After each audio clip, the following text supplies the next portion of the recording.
Hey, guess what? I have really big breaking news and it is just gonna blow your socks off. Turns out you can actually measure your kids' progress without testing. Let's go.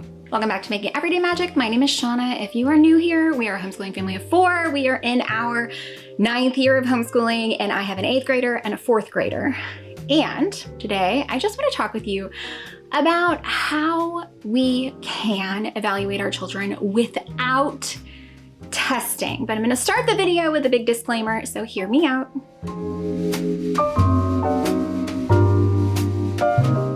Before we go any further, please scroll down, hit the big red subscribe button, turn on the bell for notifications, and give this video a thumbs up. As always, you can find me right on down in the comments or over on Instagram at Making Everyday Magic. Okay, so as promised, I'm going to start this video with a disclaimer. Here is my disclaimer. Testing is important. It is, okay? It really is. Testing is a life skill.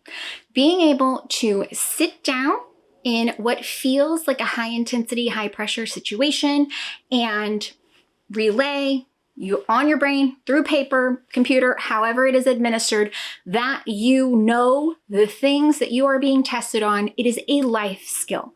There will be situations when you have to do it, and whether that is college, whether that is vocational, whether it is along your schooling path, maybe it is simply to get your driver's license down at the DMV. The moral of the story is that testing in life is unavoidable and it is an important life skill. So it is important that your kids get access to learning how to take test-taking strategies. I am by no means saying that you should never test your children. If anything else, I think you should. I genuinely think you should. As a life skill, it is very important. With that being said, let me tell you right now that you can measure your children's progress without testing. Testing is something that we have not done widely in our homeschool journey. And that is for a couple of reasons. One, we are not required to by the state of Texas. Therefore, we don't. In many states, you are required to. It is part of the oversight, the governing body that tells you how you can and can't homeschool. In Texas, we do not have that. We are not required to test. My children have never sat for a standardized test. They have never done, what is it? When I was little, it was TOS. So whatever that is now, that like standardized, all the kids take it, they train them how to take it. That is not something that my kids have experience with. However, my kids do now have some experience with a testing setup, and I will explain more on that in a minute. But I want to talk to you that you can measure your children's knowledge, success, comprehension, and understanding without relying on a test to make it happen. Anytime I have a conversation with somebody who doesn't understand how this whole homeschooling thing works, and especially when we were first starting out, like, how will you know what they know if you don't test them? The way that we as homeschoolers can measure our children's understanding is because we are also their teacher. So we are sitting with them to work the math problems. We are sitting with them to sound out the words.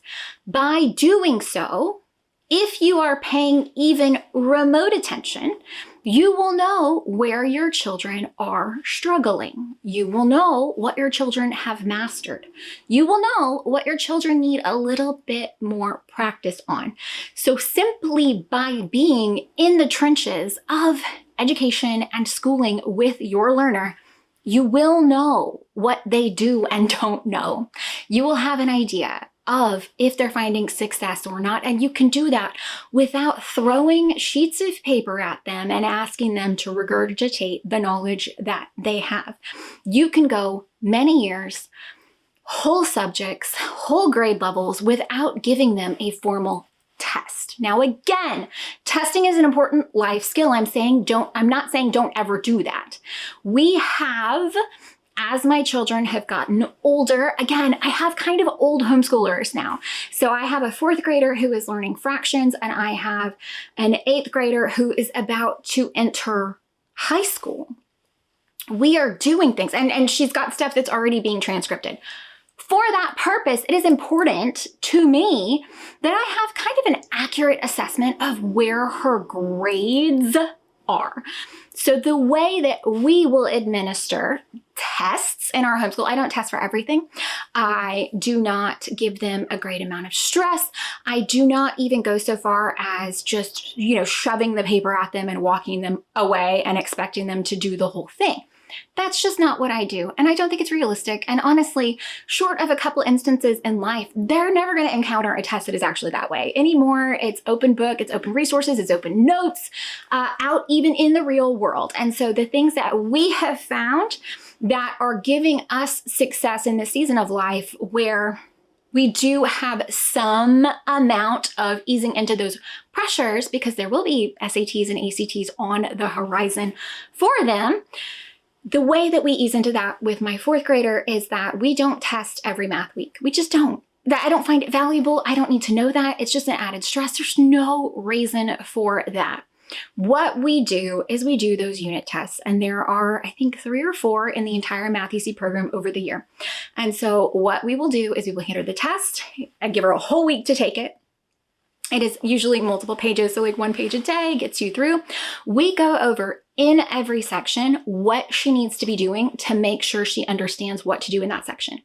I don't work the problems with her, but I do sit with her and make sure that she fully comprehends what is expected of her in that instance. And then I give her the opportunity to sink or swim. I really do. And then as we are going back over it, I don't grade it alone. We sit together and we talk about every problem, what went right and what didn't.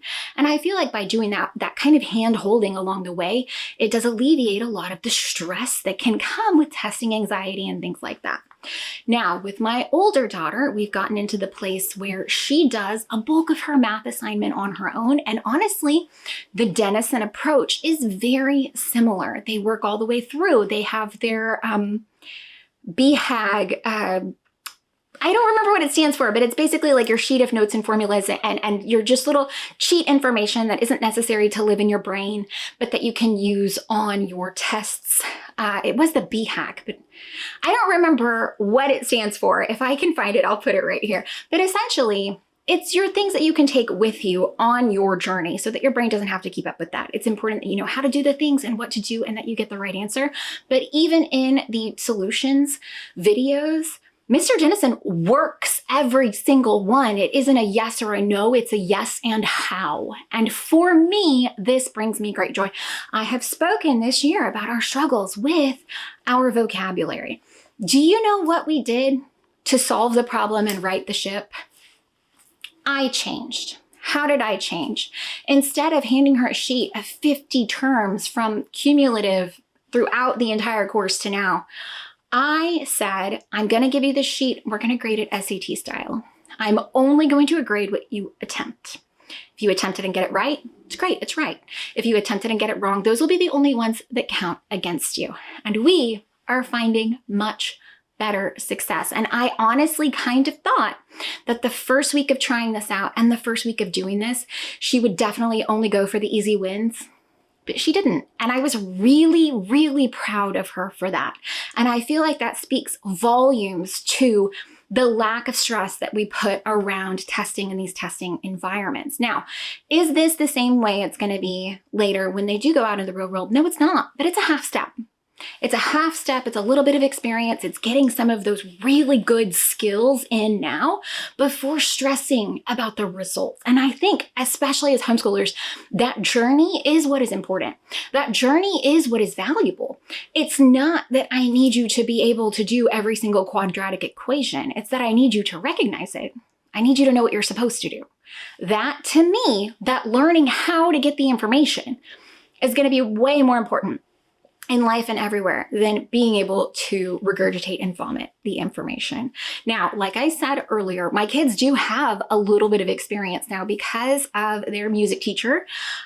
She is actually a member of a society here in Texas that does like theory testing. And so like we take them and they have to go in and get their booklet and their pencil and sit at a table and go entirely away from me to do that. And I can tell you, my kids are doing great. And it just helps me feel like the path that we've chosen is something that is resonating well with my kids and the style of learners that they are. So basically, the long and the short of it is you don't have to test your kids to know where they are, but it is important that you teach your kids how to test because it is a life skill. So just a reminder that this is what works for us. I'm by no means telling you what you should do, but maybe sometimes some of you needed to hear the permission that just because your math comes with a test for every single week doesn't mean you have to use it. And just because your vocabulary comes with an end of lesson test every single week doesn't mean you have to use it. And just because it's a test doesn't mean you have to put and pump additional stress and pressures into it when it just isn't valuable and it's not going to give you the results that you're hoping for. Because anytime I feel stressed, I guarantee you my creativity is out the window and my brain just doesn't function as well. So allowing people to kind of relax in what is a little bit of a more high intense situation, I think we're going to serve our learners really well. And if we can teach them that some of this is just a nothing burger at this age, as they grow, they're going to remember that things aren't that serious. There's usually almost never a situation where one test is your make or break, where you can't retake. You can even retake the SATs and ACTs. There's usually not a situation, the LSATs, okay? You can redo anything you need to. And so if you can just take 10% of the pressure off, everybody's going to be better served. Guys, I hope that you found any of this helpful, entertaining, or informative. If you did, please scroll down, hit the big red subscribe button, turn on that bell for notifications, and give this video a thumbs up. As always, you can find me right on down in the comments or over on Instagram at Making Everyday Magic. Again, learn how to take a test, learn what it feels like, but maybe we just don't stress the results as hard as so often they are stressed. Maybe that's the answer. Maybe not. I'm interested to hear your feedback on this. What works for you? What doesn't? Have you taught test-taking strategies? Are you testing? Are you forced to test?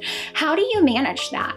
How do you handle that? What are you navigating? What is this looking like for you? Are you on the back end? Are you looking ahead?